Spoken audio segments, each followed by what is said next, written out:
ก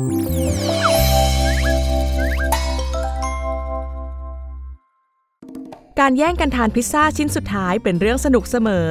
นอกจากการทานจะเป็นเรื่องสนุกแล้วการอบนั้นสนุกยิ่งกว่าคุณเพียงแค่ต้องใช้มะเขือเทศชีสมอสซาเรลล่าใบกระเพราสดเกลือน้ำตาลยีสต์และน้ำมันมะกอกในการอบพิซซ่าสุดอร่อยนี้สตูดิโออาหารจะสาธิตวิธีการทำพิซซ่ามาการิต้าทีละขั้นตอนเลย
เราควรมีเมนูง่ายๆพร้อมเสิร์ฟและสามารถเพิ่มความพิเศษได้ด้วยการใช้วัตถุดิบเพียงไม่กี่อย่างทีมสตูดิโออาหารจะมาแบ่งปันสุดยอดเมนูให้คุณทำจากแป้งพิซซ่าซอสมะเขือเทศมอสซาเรลล่าชีสและมะเขือเทศเชอร์รี่เมนูคาเปรสซี่พิซซ่าไบต์แสนอร่อยทำง่ายมากและเหมาะเป็นของว่างหรืออาหารเรียกน้ำย่อยสุดๆอย่ารอช้าไปเริ่มกันเลย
นู Cheesy Spinach and Egg Baked เป็นเมนูประหยัดสุดเฮลตี้เปี่ยมไปด้วยสารอาหารที่มีประโยชน์และรสชาติที่รับรองว่าใครได้ลองเป็นต้องติดใจ